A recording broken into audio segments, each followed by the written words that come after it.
가장 충격받았던 게 남자인지 여자인지 구분이 안 되는 거예요. 이 평범하니까 따신이네. 안녕하세요, 따신이네입니다. 저희는 둘 다 청각장애를 가지고 있고 현재 양쪽에 인공아울을 착용하고 있어요. 한번 보여드릴게요. 저는 이게 잘 안 보이실까봐 이렇게 자석으로 한번 붙여보겠습니다. 네. 저는 달팽이관 기형인 몬디니, 그리고 에바스라고 하는 전정 도주관 확산증, 그리고 갑상선과 청각장애가 같이 나타나는 펜디리드 증후군을 갖고 있는데 보통은 이 세 가지가 같이 나타난다고 합니다. 저희가 태어난 90년대만 해도 지금처럼 신생아 때 바로 검사하는 시스템이 없었잖아요. 그래서 그때는 청각장애를 뒤늦게 발견하는 경우가 많았더라고요. 저 같은 경우에는 엄마가 저를 몇 번 불렀는데도 제가 반응을 안 하더래요. 그래서 병원에 갔더니 청각장애 판정을 받았답니다. 네, 저도 비슷하게 두 돌이 되었는데도 말을 안 해서 그때 동네 병원에 갔는데 큰 병원에 가보라고 소견서를 써줬대요. 그래서 갔더니 의사 선생님께서 평생 언어 치료하면서 특수학교에 다녀야 한다고 하셨고 엄마는 정말 충격을 많이 받으셔가지고 보청기만 끼면 잘 들리는 줄 알았는데 그게 아니었던 거죠. 그래서 그때부터 엄마가 가르치기로 결정하고 3년 동안 제 언어 치료에 미쳐 살았다고 표현하실 정도로 정말 저한테 헌신을 많이 하셨거든요. 처음에는 병원에 있는 언어 치료실을 6개월 정도 다니고 그 다음에 충주에 있는 성심학교에 가기 위해서 충주로 이사를 합니다. 그래서 5살 때부터 7살 때까지 언어 치료실에 다니면서 말을 배웠습니다. 그리고 저는 그때 당시 선생님이 악기 연주가 청능 훈련에 좋다고 하셔가지고 5살 때부터 피아노도 치고 집에 오면 그날 엄마랑 같이 단어 배웠던 거 이제 말하기 연습하고 엄마가 직접 단어 카드도 만들어서 벽에 붙이고 말할 때 호흡이 중요하니까 풍선 불기도 하고 종이 날리기도 했다고 하더라고요. 그래서 저희는 이렇게 엄마의 눈물겨운 헌신과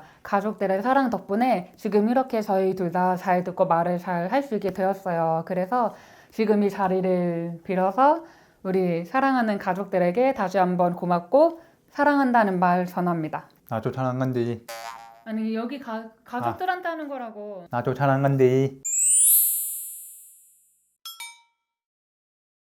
일단 저는 초 6학년 때 오른쪽 귀 청력이 떨어져서 병원에 한 달 동안 입원했었는데 청력이 점점 없어지고 있다고 해서 그때 인공화를 하게 됐고 반대쪽은 고 1학년 때 친구들과 같이 모유탕에 갔는데 탕 안에 오래 있다가 일어났거든요. 근데 갑자기 머리가 핑 돌면서 바닥에 쓰러졌다는 거예요. 그때 진짜 놀랐겠다. 쓰러지고 나서 그 부분만 기억이 안 나. 그때 주변에 있던 아저씨들이 와서 내 몸 막 흔들면서 깨우고 내가 반응이 없어서 놀랐대. 완전 정신을 잃었나 보네. 그치. 그래서 몇 분 있다가 내가 눈에 떴고 주변에 사람들 모여 있으니까 깜짝 놀란 거지. 민망하고 기억이 안 나죠. 그냥 바로 나갔거든.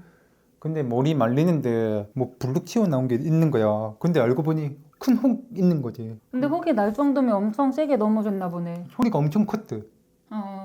아무래도 바닥에 대리석이다 보니까 엄청 미끄러운데 대리석은? 진짜 미끄러워. 돌바닥이잖아. 돌바닥이요. 까칠까칠한 아 돌바닥. 그건 아니야. 매끈한 거였다. 매끈매끈한. 매끈매끈하다, 매끈매끈한. 아무튼 그때 그 이후로 청력이 떨어져서 인공화를 수술하게 됐습니다. 제가 8살 때 처음으로 양쪽 청력이 다 떨어지고 어지럽고 토했던 적이 있어서 그때 병원에 입원해서 스테로이드를 일주일 동안 먹었던 기억이 있는데요. 그 뒤로도 2-3번 정도 입원했던 것 같아요. 그러다 20대 중반 되었을 때 새벽에 심한 어지러움증이 와서 그때 이제 잠에서 깨서 이제 막 토했는데 너무 심하게 이제 토가 나오니까 안 되겠다 싶어서 이제 응급실에 가게 됐어요. 아까 에바스를 갖고 있다고 말씀을 드렸는데 그 관이 아마 엄청 크게 확장이 돼서 그 어지럼증이 엄청 심했던 것 같아요.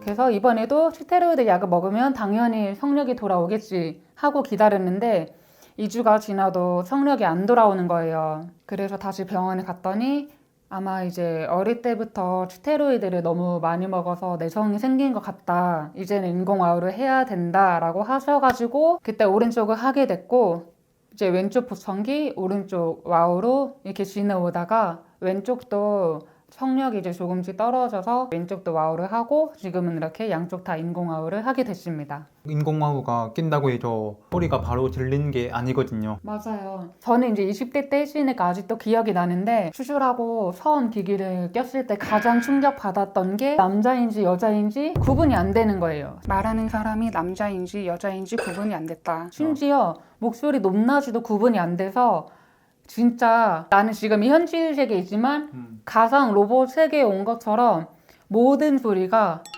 게임 아이템 먹는 효과음 혹은 누구는 뭐 실로폰 소리 같다고 표현을 하는데 눈을 감고 소리를 들으면 남자인지 여자인지 구분이 안 되고 어른인지 어린아이인지 구분이 안 되니까 처음에는 너무 혼란스러웠거든요. 모든 소리가 마치 효과음처럼 으로 들렸고 완전히 다른 로봇 세상에 온 것 같아 머리가 정말 혼란스러웠다. 나는 소리가 뭉개진 것처럼 들렸거든. 처음에는 다 말소리 변별이 안 되니까 무슨 소리인지 모르니까 그게 뭐 뿅뿅뿅이든 뭉개지는 소리를 다 그렇게 들려줄 거야.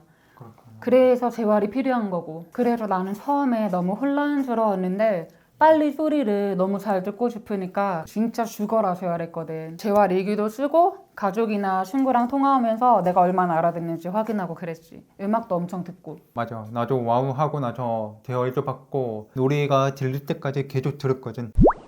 그러니까 사실 원래는 말소리를 많이 들어야 되잖아. 그치. 근데 그때는 나는 뭐 사실 드라마를 좋아하지도 않았고 그러니까 나도 음악을 많이 듣긴 했어.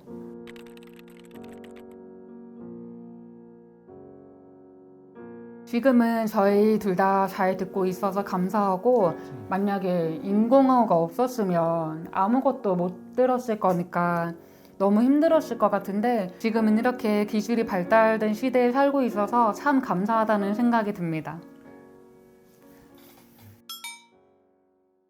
네, 저는 오래전부터 유튜브를 하고 싶었는데 제가 와우 수술할 때만 해도 정보가 너무 없었거든요. 저랑 비슷한 사례를 찾기도 힘들었고 그래서 청각장애인으로서 어떤 어려움이 있는지 그리고 제가 어떻게 살아가는지 이것저것 다양하게 도전을 하는 모습을 보여드리려고 했는데 마침 남편을 만나서 결혼을 하면서 청각장애인 부부로 한번 해보자 해서 따생이네를 시작하게 되었습니다. 근데 저희 영상을 올리면서 정말 예상치 못했던 댓글들 많이 달렸잖아요.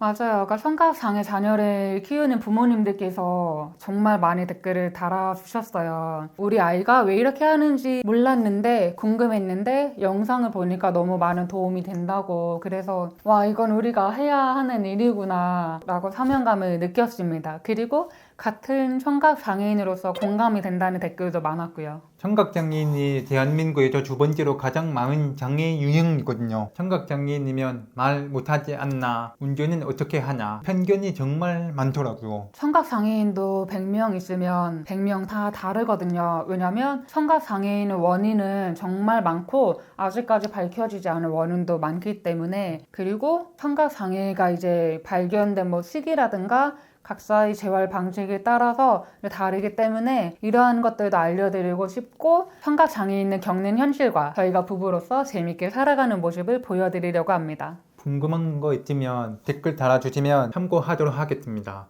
좋아요, 댓글, 구독, 알람 설정까지 다시 한번 더 늘었나? 까먹어가지고. 저희 다음에 또 또 만나요.